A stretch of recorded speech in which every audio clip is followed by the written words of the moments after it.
warahmatullahi wabarakatuh. Terima kasih kepada Bapak Sukri selaku seniman yang telah bersedia untuk saya wawancarai sebagai untuk memenuhi tugas seni budaya yang diberikan oleh guru saya. Ini Bapak jawabnya boleh bahasa Jawa, bahasa Madura, seenaknya Bapak saja. Yang penting nggak boleh basa-basi. Iya. Ini langsung saja untuk pertanyaan yang pertama ya Pak.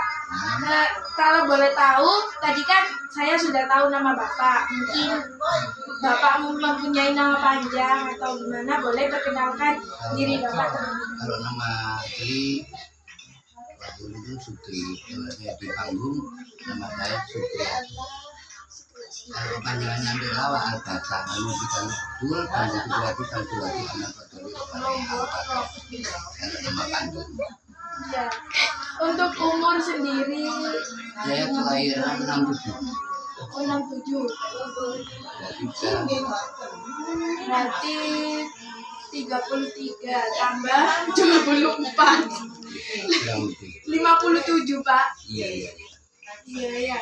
Nah, untuk seni yang Bapak jalani sendiri pada bidang seni apa ya Pak? Terutama kalau organisasinya memang terutama grup. Profesi saya tentang pelawak yang sudah beberapa kali 93 masa Basuki Jubur dalam rangka Harkop sekaligus menyebut beliau 1994 yang menjadi gubernur, terus lomba BKM Prabu Kawalan Sudarso juara satu di Kota Lima sampai sekarang. Berarti sudah lama ya Pak berkarya di seni ludruk ini sendiri? Sudah beberapa kali.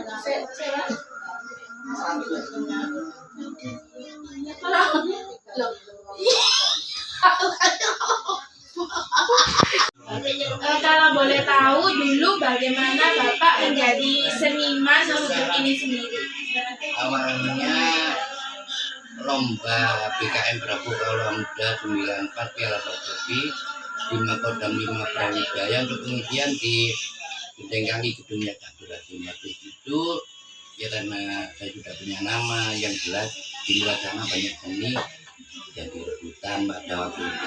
Cuma saya punya komit ikut Bang Nurno. Kenapa? Karena Bang Nurno saya merasa punya makna tersendiri. Bang Nurno membangun punya cinta. Insya Allah kita itu cinta terhadap siapapun dengan seni yang ada. Untuk pertanyaannya selanjutnya, mengapa sih Bapak memilih seni ludruk ini? Kan banyak seni-seni lain, seni musik, seni tari.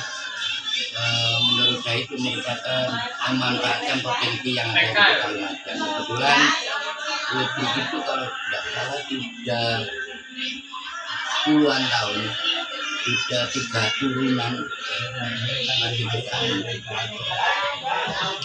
Kalau boleh tahu bagaimana sih Pak Bapak memulai karir Bapak, perjalanannya di ludruk, terus sampai sekarang ini?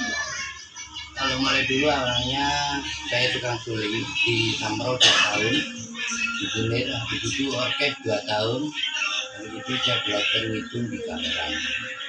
Ke 85 kalau nggak salah saya juara 1 di Radio Semeru sampai ke Surabaya. Bahkan tahun kemarin itu juga Polda Lumajang ke Surabaya dalam rangka di Polda.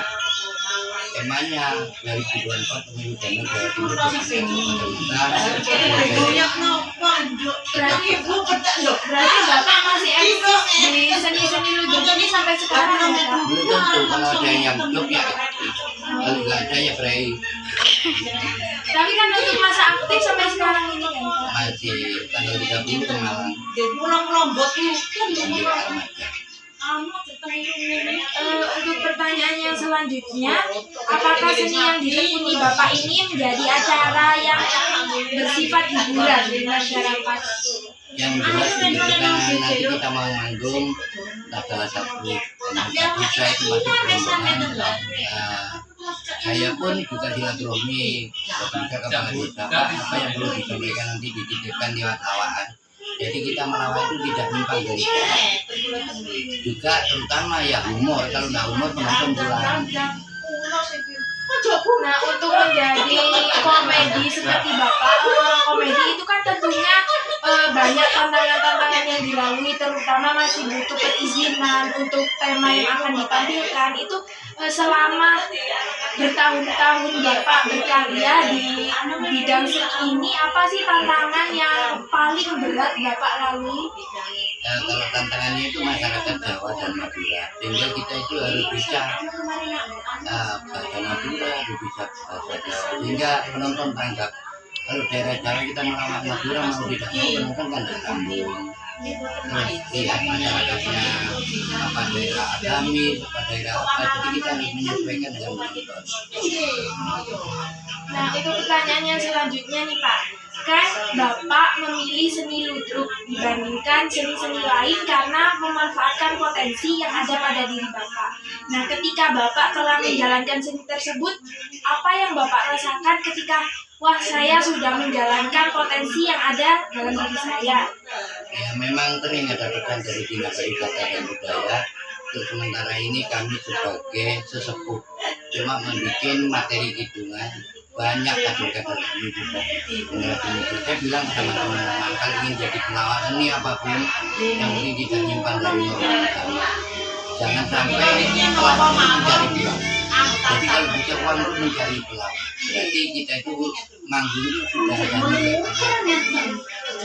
Jadi selama ini yang Bapak rasakan sebagai seniman dari ludruk sendiri itu enjoy, bahagia gitu ya Pak, karena seni ludruk bukan dijadikan sebagai mata pencaharian. Meskipun